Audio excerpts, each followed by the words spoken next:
Aujourd'hui dans Smart Philo, l'inclusion des personnes en situation de handicap, un enjeu social majeur pour les DRH et plus largement pour l'ensemble des collaborateurs de l'entreprise. Alors que 80% des handicaps sont invisibles, comment échanger, sensibiliser davantage, comment créer pour elles un environnement bienveillant? On va voir tout ça avec Jean Maty, philosophe et consultant associé chez Noétique Biz. Il nous accompagne aujourd'hui, on le connaît bien dans Smart Job. Bonjour. Bonjour, merci de m'inviter. Merci beaucoup de nous accompagner Jean Maty aujourd'hui. Déjà, première question, est-ce que vous avez la sensation, vous, que c'est un sujet qui monte aujourd'hui en entreprise, ce sujet de l'inclusion des personnes en situation de handicap? Je dirais que ça monte pas mal. Alors, si on se fie d'abord au baromètre de manière un petit peu factuelle, on prend un baromètre BVA et Human and Work, en fait, de 2022, qui annonce qu'en fait, ça va être un des sujets majeurs, en fait, de 2023. Donc déjà, ils ont un peu sondé, et alors c'est sur un panel de 800 DRH, donc on a une petite vue là-dessus, quoi. Donc on sait que c'est un sujet majeur. Ensuite, on sait, donc ça c'est une première chose un peu factuelle. Il y a une tendance de fond, comme vous savez très bien, c'est la responsabilité sociétale de l'entreprise globalement, et que globalement, dans le volet social, les questions d'inclusion au sens large, et en particulier celles du handicap, sont vraiment majeures. Je crois même que c'est porté assez majoritairement par la présidence de la République, en tout cas par le Premier ministre lui-même, qui en a fait une des priorités, en fait, en créant notamment, alors ça ne concerne pas que eux, mais une délégation interministérielle à l'autisme.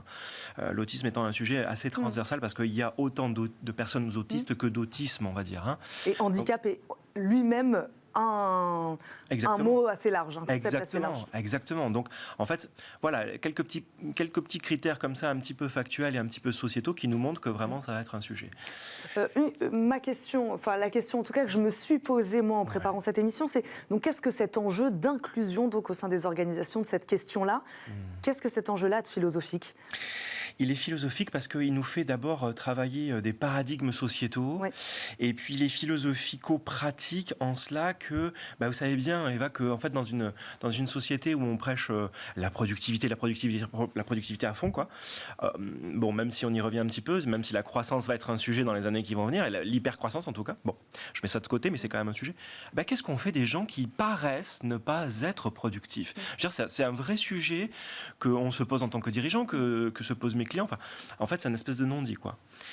Et en fait, sur ça, il faudrait revenir sur des bases. La productivité, si je prends la métaphore des abeilles, parce que vous savez, on s'appelle les abeilles noétiques, les abeilles, elles font du miel, donc elles produisent ce qu'on appelle en économie classique des outputs, quoi, ce qui sort de l'abeille. C'est en partie du miel. Et en fait, ça, c'est une partie de la productivité. Et puis, il y a une autre manière d'être productif aussi, c'est de polliniser. Les abeilles, elles pollinisent, ça veut dire qu'elles fécondent des fleurs, quoi, et que concrètement, grâce à cette pollinisation, on a des fruits et des légumes, vous et moi, à manger, quoi. Donc en fait, on peut être productif, vous et moi, de deux façons. D'abord, on pollinise, on fait notre job. Les Américains, ils disent « job to be done », ça a le mérite d'être clair. Mais aussi, on pollinise. Et les personnes en situation de handicap, elles nous empêchent, elles s'empêchent pas non plus d'être productives, et en faisant du miel, j'ai envie de dire, et en pollinisant. Seulement, il s'agit de travailler un petit peu nos préjugés. Ça a cela de philosophique, je réponds un peu longuement à votre question.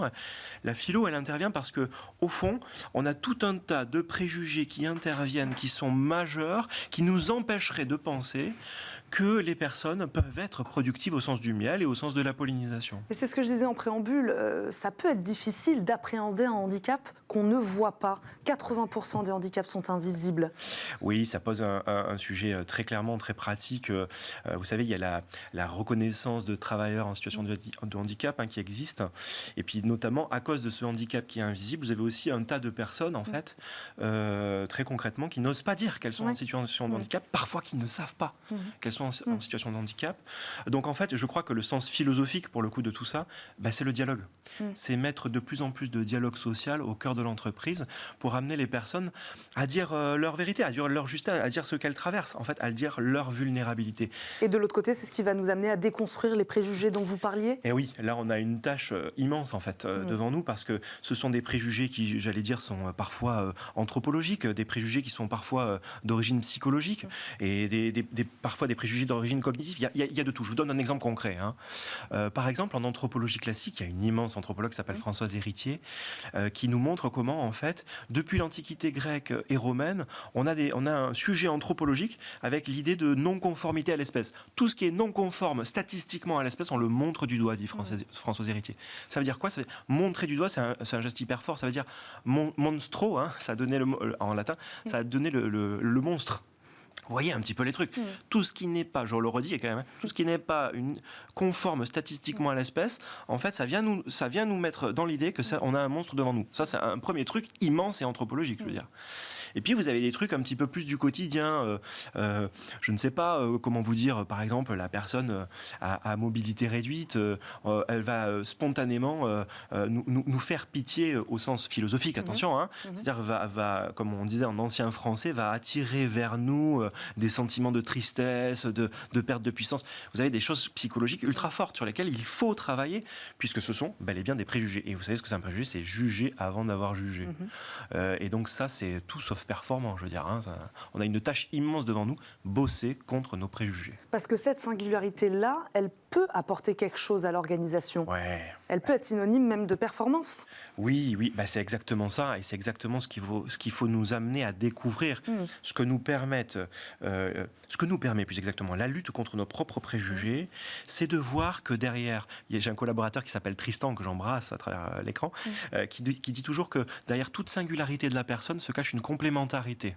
C'est-à-dire que derrière chaque handicap, l'idée, c'est qu'il y a une complétude qui se cache dans l'entreprise, dans mon collectif de travail, et qui peut venir enrichir véritablement l'intelligence collective. Et je ne parle pas de haut potentiel intellectuel quand je dis intelligence collective. C'est comment on travaille ensemble pour créer et de la pollinisation et du miel. Bon, là, il y a une tâche immense. Et en fait, je suis moi-même surpris. Vous voyez, je suis la première victime de mes propres préjugés, parce que, au fond, derrière une personne en situation de handicap, se cache donc une vulnérabilité, mais en fait on est tous vulnérables, et se cache, comme vous avez dit si bien, le mot magique, c'est singularité. Et ça, les dirigeants, ils devraient l'entendre, ça. Je veux dire que la singularité, c'est ce que on cherche, quand on fait du business, on cherche à faire des offres singulières, à avoir une valeur ajoutée, comme on dit. Bon. Eh bien, humainement, cette personne en situation de handicap, alors évidemment, il y a des cas précis, etc., mais derrière chaque singularité se cache une complémentarité, et donc de la valeur ajoutée pour mon collectif de travail. Donc la réponse à tout ça, on terminera là-dessus. Plus de dialogue, c'est ça? Fondamentalement, il faut mettre en œuvre plus de dialogue, et il faut mettre en œuvre ce que j'appelle moi, et ce qu'on appelle nous, les philosophes, une petite pharmacie platonicienne. La petite pharmacie de nos préjugés. Cette pharmacie. La petite pharmacie de nos préjugés, c'est une vieille idée platonicienne déjà qui existait dans un petit mot grec qui s'appelle qu'on nomme pharmakon en grec, et donc c'est le mot pharmacie, et l'idée qu'en fait derrière chaque poison, chaque réalité, il y a un remède. Et que derrière chaque remède, d'ailleurs, il y a un poison. Et Platon de dire, au fond, qu'une pensée véritablement adulte et véritablement mature, c'est la capacité à voir que derrière chaque poison, il y a un remède. Donc, un premier outil pratique dans nos entreprises, c'est de dire, en fait, quand j'ai un exemple très concret à traiter et il s'agit d'une personne en situation de handicap, d'une situation de handicap, en fait, je fais l'effort de me demander, derrière cette situation qui est poison véritablement, n'ayons pas peur de dire les trucs, soyons honnêtes avec nous-mêmes, avec nos préjugés, c'est difficile à gérer, donc c'est un peu poisson, il y a des situations qui sont un peu poison, en quoi elles sont remèdes. Voilà un petit peu la pharmacie de Platon. Merci beaucoup Jean Maty pour tous ces conseils. Je rappelle, vous êtes philosophe et consultant associé chez Noetic Biz. Merci beaucoup de nous avoir accompagnés, d'avoir parlé de ce sujet important aujourd'hui au sein des organisations. Merci. On marque une courte pause. Restez avec nous. Nous recevons dans un instant Bruno Dassola, DRH du groupe Inetum. L'occasion d'aborder avec lui la question, je le disais, du recrutement, des salaires, du télétravail, de la reconversion dans un secteur en forte tension qui est le numérique. À tout de suite.